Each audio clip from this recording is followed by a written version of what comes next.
Many Magic the Gathering players ask the question, is it worth it to buy a standard pre-constructed deck? The 2022 Challenger decks have just hit the shelves, though you wouldn't know it due to the absolute lack of any fanfare from Wizards of the Coast about this product. And with these coming out mere months after Wizards of the Coast released their first round of Pioneer Challenger decks, many players may indeed be wondering why Standard of all formats is one they should be buying a deck for. Joyfully, however, there is an answer to that: the return of the Magic Pro Tour. With this new, easy-to-understand and follow system, the Pro Tour journey begins at your local game store. And whether it is Draft, Pioneer, or even Standard, interest and purpose for 1v1 formats is going to continue to increase. In fact, I'd say there is no better time for a well-constructed, relevant, and worthwhile pre-constructed standard deck to be made available to a population that has likely been absent from the format. But are these those? Let's take a look. A Challenger deck contains the following: one playable, out-of-the-box, 60-card standard deck with a 15-card sideboard. Challenger decks are meant to be higher-level pre-constructed products, close to, but not an exact copy of, the top-tier decks being played in Standard right now, or a few months ago. As such, they come with full playsets of many cards, and for the most part mimic or try to mimic actual top-tier decks in the Standard meta. More on whether or not they achieve that in just a moment. The price on these is $29.99, though sadly they still do not come with a code for digital redemption of the decks on Magic Arena or Magic Online. No digital redemption code. Still, do you really not have the technology? I will keep harping on about this until my channel's dying days. A code inside of Standard and Pioneer Challenger decks to redeem the deck on Magic Arena and or Magic Online would be one of the biggest moneymakers for Wizards of the Coast. You are not losing money by giving players a copy of the deck in both paper and digital. You are encouraging sales of these for people who, you know what the box looks like.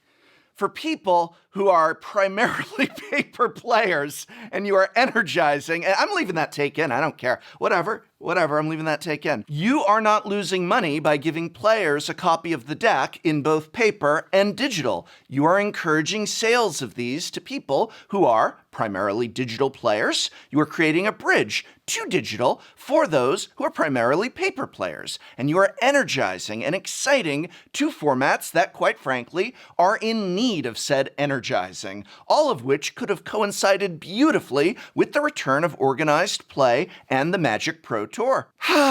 Technology. So how much would it cost you to build these decks were you to buy all the singles? There is definitely some value here, as even the cheapest deck to put together on your own would cost you over $60, double MSRP. But that varies wildly from deck to deck. The mono-white aggro deck would cost $64.93. Dimir Control would cost $105.37. Wow. Gruul Stompy would cost $84.37, and Rectus Vampires would cost $62.03.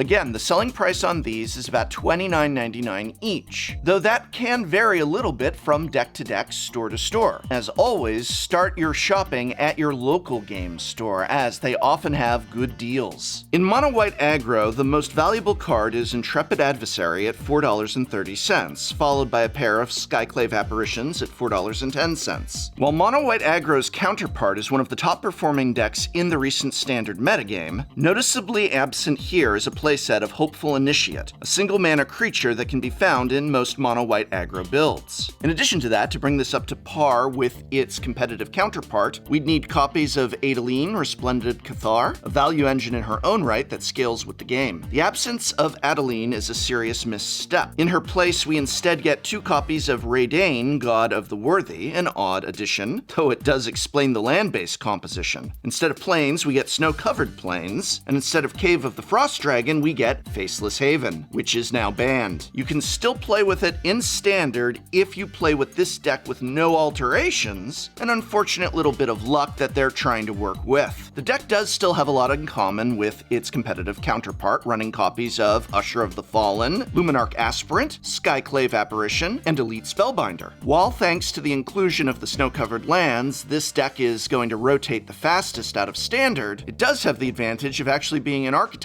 that sees play among the top tier of Standard decks, which is not really the case for the next three. Dimir Control has a complete playset of Shipwreck Marsh. Wow, those are $7 each, and comes with one copy of Hullbreaker Horror at $6.86 each. Not to mention a pair of Hull of the Storm Giants, a playset of Memory Deluge, and surely Dimir Control must be a major player in the Standard metagame. Oh no, wait, there's Azorius Control, and Orzhov Control, and hey, Esper Control, but Dimir Control isn't really a big player in the meta right now. Let's look at it in terms of gameplay anyway. Limerith, Desert Doom, and Hullbreaker Horror are big game enders in many Azorius Control builds, and counterspells like Negate also have a place. The big issue with this deck lies in what it lacks.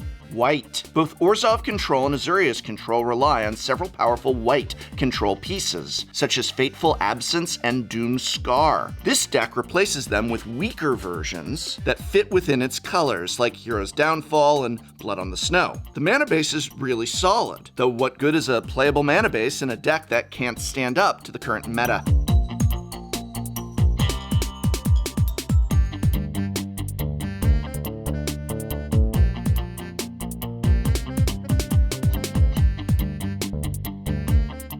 Gruul Stompy has, oh my gosh, one gold Span Dragon, which is a $27 card. Yeah, there's a playset of Ranger Class, and a playset of Rockfall Vale, and a playset of Magda Brazen Outlaw, but it's got a gold Span Dragon, a $27 card. Sadly, Gruul Stompy is another player in the not quite there competitive side. This particular build most closely resembles the Teamer mid-range lists floating around, with Magda Brazen Outlaw, Jespera Sentinel, and even that gold Span Dragon. It also takes a note from the Naya mid-range decks with Halana and Alina and Snakeskin Veil. But as with the Dimir Control deck, though it shares some key pieces with a couple of decks in the meta, it isn't one itself. Unlike the Dimir Control deck, however, it is well on its way to being playable. All it really needs are a couple key but inexpensive blue cards like Negate and Disdainful Stroke to be playable in the current meta. This will of course require an update to the mana base, but not a substantial one. It could also use more gold Span Dragons, but those represent quite an investment in a card that will rotate out of Standard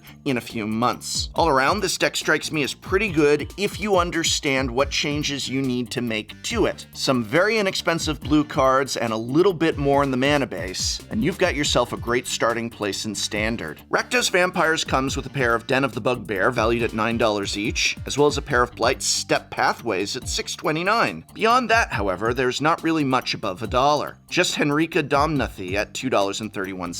What's worse, however, is that this challenger deck seems utterly divorced from the current Standard metagame. Rakdos Vampires is built around an archetype that seems more aspirational than playable, as none of the decks currently seeing Standard play use a vampire strategy, and the only Rakdos decks in the meta are built around significantly different play patterns. Admittedly, with the blood token heavy nature of the current vampire strategy, there is a passing resemblance to its counterparts in the meta. All of them play Oni Cult Anvil after all, but after this, the similarities quickly dissipate. Rakdos Vampires clearly wants you to play a combat-oriented game with cards like Henrika and Soul Ripper. Its land base is similarly perplexing, with Bloodfell Caves in place of a Haunted Ridges. Notably, the other two-color challenger decks contain playsets of their respective slow lands, so why not here? Altogether, this is more on level with the Dimir Control deck for being a perplexing mess. And it has a worse mana base. So honestly, this is a very lackluster assortment of challenger decks this time.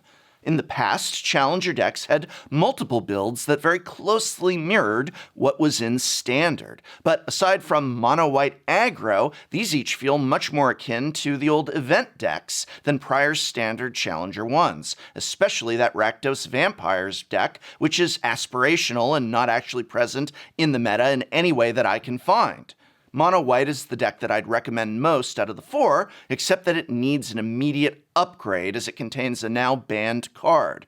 I suppose, too, you could pick up the Gruul Stompy and make those few tweaks that I suggested. While the news of the return of the Pro Tour and organized play is excellent, these accompanying decks are not really that noteworthy. Final conclusion. Although these decks do indeed have financial value, with even the least of the four having twice the price in cards within, this is not an indication of playability, which sadly is overwhelmingly lackluster. As a playable, right-out-of-the-box deck, Mono White Aggro and Gruul Stompy have the best chances. But even so, I do not feel they live up to the lofty goals of Challenger decks, goals that past Challenger decks have readily achieved. Grades are an apathetic C+ on Mono White and Gruul Stompy, an even more apathetic C on Dimir Control, and a D for Do Not Buy on Rectus Vampires. Given that the first Pro Tour is Pioneer and that the Pioneer Challenger decks are selling at many places for below their MSRP, I'd prefer to pick up one of those instead of one of these, even if it means spending a few dollars more. I hope very much this video has been of some help to you. Are you looking to get a game of Paper Magic?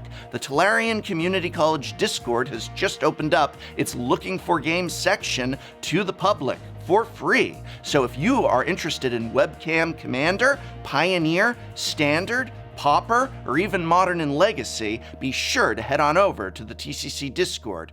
It's free. Come get a game.